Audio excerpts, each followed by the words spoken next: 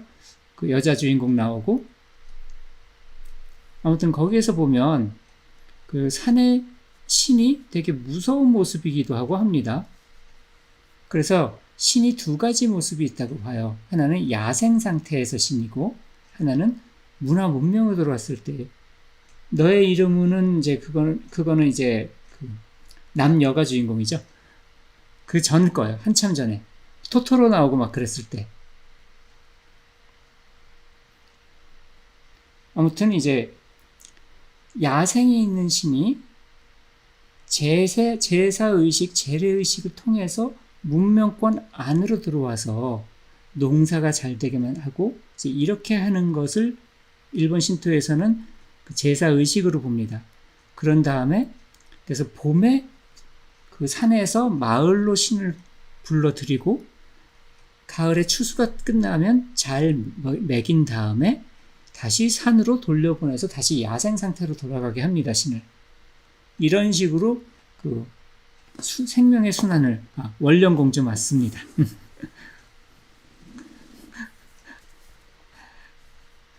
생명의 순환을 만드는데 이 생명의 순환을 제대로 못하면 신도 상처를 입고 사람도 상처를 입게 된다. 이런 식으로 보는 것이 일본 신토의 관념입니다. 신토의 경우는 그 주제가 그건 아니니까 옆으로 그만 세겠습니다. 자, 그래서 이제 관념신으로 갈게요.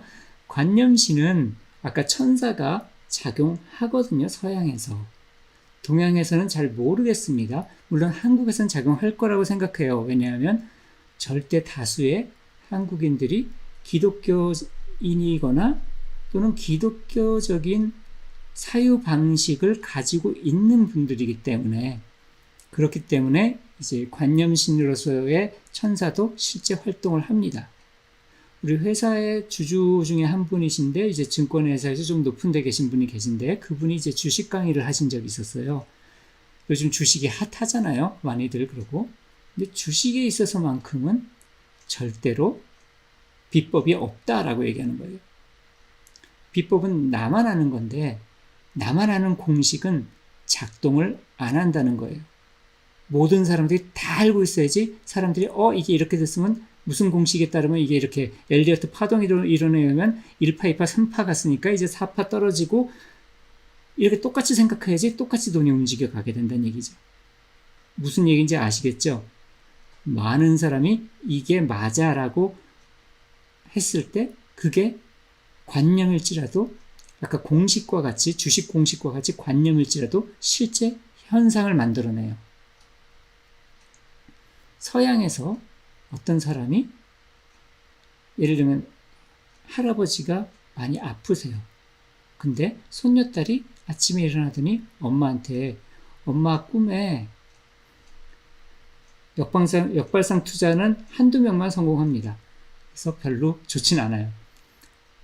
엄마 꿈에 천사가 내려와서 할아버지 이제 안 아프시게 된대 라고 얘기했을 때 서양에서는 그걸 받아들이는 느낌이 한국에서와는 다르고 전혀 기독교적 베이스가 없는 나라에서는 또 다를 거예요.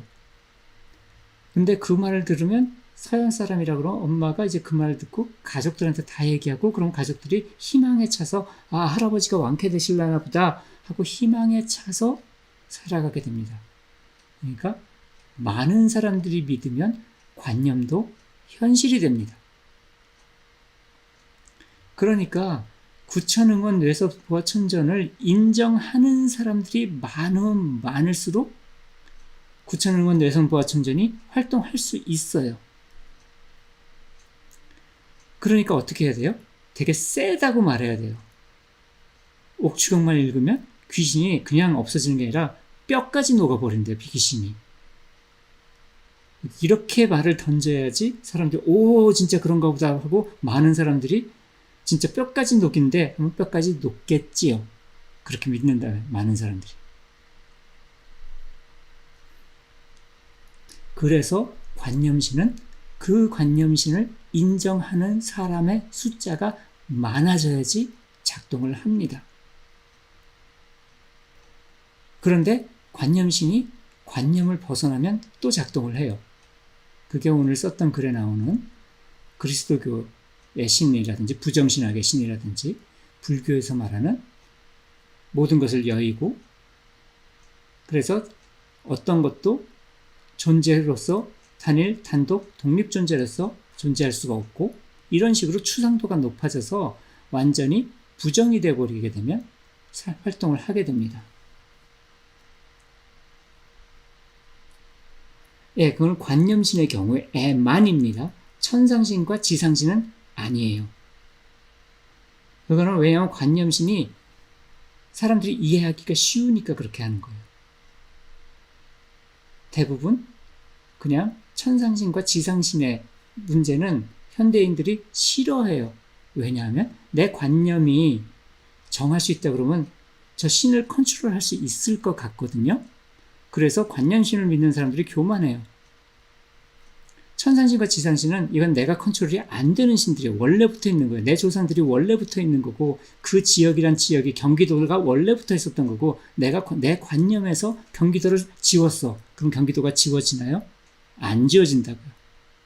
그래서 이런 신이 나오는 걸 요즘 트렌드에서는 싫어합니다. 그만큼 사람들이 자기가 컨트롤 못하는 상황을 되게 두려워하기 때문에 그래요. 거꾸로 말하면 그래서 관념신을 가지고 장난질하기도 좋은 시절이라고 할 수 있는 거죠. 왜냐하면 사람들이 천상신과 지상신은 싫어요. 왜냐하면 내가 무슨 짓을 해도 그분들한테 영향을 못 주니까. 오히려 그분들은 나한테 100%의 영향을 줄 수 있는데 나는 그분들한테 단 하나도 영향을 못 주니까. 그러니까 싫습니다. 천상신, 지상신이라는 그러한 영적인 이론을 받아들이는 것 자체가. 그래서 무속에서도 자꾸 저는 관념신적인 식으로 접근을 해가지고 그걸 내가 조상이라고 이름을 붙였으니까 조상이고 이런 식으로 말하는데 아닙니다. 천상신과 지상신은 실제 활동을 합니다. 목사가 이런 소리 한다는데 예, 활동합니다. 기독교의 역사는 저런 귀신과 싸운 역사이기 때문에 활동합니다. 관념신이 오히려 활동을 안 해요. 관념신이 활동하는 것은 불교의 우백과 같이, 그리고 부정신학 같이, 또 우리가 마음대로 못하는 존재라고 했을 때 활동을 합니다. 안 느껴지고 그것이 내가 어떤 짓을 해도 거기에 영향을 못 미치게 됐을 때 그러한 관념신은 활동합니다. 실제로. 그와 같은 것이 이 세 종류의 신의 의미가 됩니다. 이해가 되셨죠? 어떤 얘기인지. 자, 그래서 옥추경을 수행할 때는 이제 맨 처음에 이제 구령주, 삼정주, 옥추경 이 순서로 이제 보통은 수행을 하게 됩니다. 구령주라는 것은 이제 북두칠성을 말하는 거고, 삼정주는 삼태성. 그래서 결국은 하늘의 별들과 연동을 시켜서 무엇인가 해본다. 그러한 부분이 되는 거죠. 근데 이게 막연해요. 하늘의 북두칠성은 실제 물리적인 별들입니다. 삼태성도 마찬가지예요. 그러다 보니까 그거는 좋은데 거기에 어떤 힘이 있다고 하는 건 우리 관념이거든요. 근데 그게 오래됐어요. 북두칠성에 어떤 힘이 있다고 오랜 세월 민속학적으로 인류학적으로 사람들이 받아들이고 있는 거예요. 제가 얘기할 때 이런 현상들에서 나는 인류학적으로, 민속학적으로 연구한다. 그 당시 사람들이 뭐를 믿었는가를, 그 얘기가 지금 얘기하는 것과 똑같습니다. 관념신에 대한 거예요. 그 당시에는 어떤 관념신이 활동했었을까를 안다는 것은 민속신앙을 이해한다는 얘기거든요. 민속신앙을 이해했다고 해서 그 당시에 실제로 존재했느냐? 아닙니다. 유통기한이 있는 게 관념신입니다. 그래서 구령주와 삼정주는 실제 현실에 있는 것이지만 막연하게나마 우리한테 북두칠성님한테 기도하면 이루어질 거야. 이런 막연한 신앙심을 이용해서 그 영적인 문을 조금씩 열어가는 것입니다. 그렇게 되면 그러한 신앙을 가졌던, 북두칠성 신앙을 가졌던 어떤 누군가가 어떤 자리에서 수련을 해서 무엇인가 영적으로 열렸어요. 그러면 그 사람하고 인연이 됩니다. 아까 얘기한 통령이 이루어지게 됩니다. 그걸 결사라고 합니다. 통령에서는. 그래서 그렇게 결사가 되면 그 자리에서 이러한 사고방식, 아까 공부 자리와 경문이 일치해야 된다 그랬잖아요. 그 자리에서 그 경문으로 성공한 사람이 있는 자리에 가야지 조상들 연결되듯이 그 사람과 연결이 되는 겁니다. 독소상우처럼 그와 같이 나아가는 것. 그래서 맨 처음에는 별을 매개로, 그 다음에는 경문을 매개로 이렇게 시작을 하게 됩니다. 그래서 통령제자가 되려면 우선 적선을 많이 해야 됩니다. 착한 일을 많이 해야 돼요. 대부분 이거 하나도 안 하고 도 닦아서 문제가 있는 겁니다. 착한 일 많이 해서, 왜냐하면 내 조상님들이 나를 밀어줄 필요가 없는 사람들이 통령제자나 송경제자잖아요. 그러니까 내가 좋은 일을 많이 해서 인간 세상에 많은 혜택을 줬어야지, 그래야지 내가 공부를 통해서 사람들과 연결되고 공부를 통해서 무엇인가 해낼 수 있고 이런 부분들이 생기게 됩니다. 그래서 적선을 많이 해야 됩니다. 그냥 적선을 해야 되는 게 아니라 많이 해야 됩니다. 그 다음에 현전은 아까 경문을 읽으려면 경문 자체에 그 배경이 되는 문화적 지식이나 이런 것들이 있죠. 예. 예. 질문인 줄 알고 제가 잠깐 읽었습니다만, 예, 그렇게 이런 식으로 체험담도 나눠주시면 좋을 것 같습니다. 그 다음에는 현전은 그렇게 배경 지식을 쌓는 거예요. 내가 수행하려고 하는 이 경전의 배경 지식이 어떤 것인지. 그래서 그 배경 지식을 가지고, 그리고 나서 그 다음번에는 기감을 늘리는 겁니다. 단정파는 기를 좀 더 잘 느낄 수 있도록 기감을 늘리는 것. 이렇게 하고 나서 그 다음에 공부자리, 아까 얘기한 공부자리를 해야 되고, 또한 법기 전승도 마찬가지입니다. 그 법기란 것은 그 공부를 했던 분이 자기가 그 공부를 통해서 얻었던 명기, 그 빛의 힘을 담아준 거예요. 그게 개광입니다. 빛을 연 거예요. 그 공부 학맥에 빛을 열어준 그런 매개물이 되는 게 법기입니다. 그래서 법기를 넘겨받고, 그런 다음에 그 통령 차제, 거기 순서나 이런 것들이 있거든요. 경문을 어디서 끊어서 읽어야 되고 어떻게 되고 그것에 맞춰서. 그래서 그것이 어느 정도 돼서 많은 신들과 만나고, 그것이 되면 그 다음에는 관법이라고 그래가지고 신들의 세계를 볼 수 있는 그러한 능력을 키우고요. 시해는 내 영혼을 내 육체로부터 분리시켜서 그렇게 해서 그 신들의 세계를 왕래할 수 있게 되는 것이고, 최종적으로는 나 자신이 그런 관념신의 세계에서 특정 관념을 대표하는, 그 관념을 대표하는 존재로서 남아있게 되는 독소상우의 끝판왕이 되는 것이죠. 그런 존재가 되어가는 것. 그래서 도교 신들 연기, 다시 보면 어떻게 이 신들이 신이 됐는가 보면, 뭐 나이 몇 살 때 뭐 누구 자식으로 태어나가지고 어쩌고 저쩌고 해서 살아온 인생사가 나오거든요. 그렇게 해서 관념신까지 올라가게 됐다는 것은 그게 본연진 현현까지 돼서 도교 수행자의 길이 됩니다. 자, 그래서 여기까지 해서 설명할 것들을 대부분 다 설명한 것 같은데요. 또 질문하고 싶으신 거나 이 부분 조금 더 설명됐으면 좋겠습니다 하는 파트 있으면 글 주세요.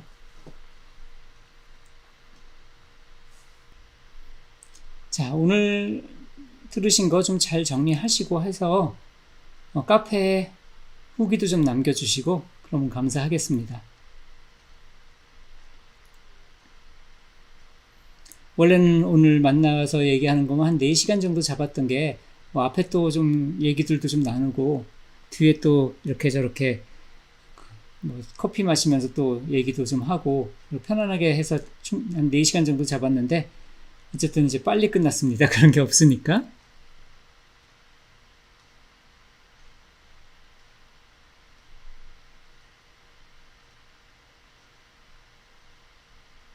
예, 그쪽으로 풀어야 될 부분이 있으셨던 거죠. 감긴 거가 있는 것입니다.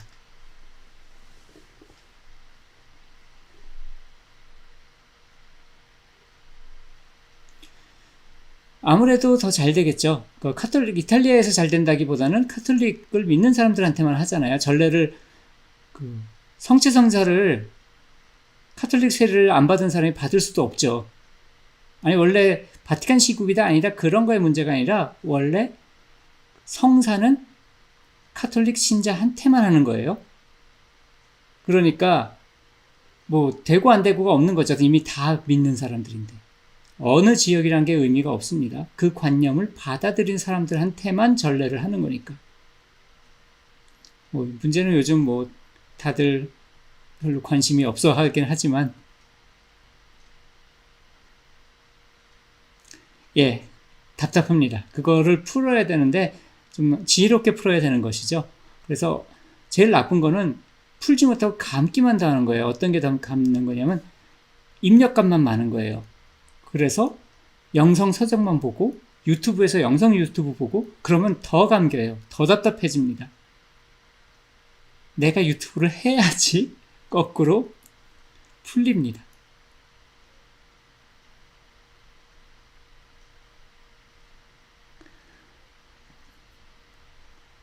돌팔이였는지 아니면 뭐 다 맞추는 건 아니니까요.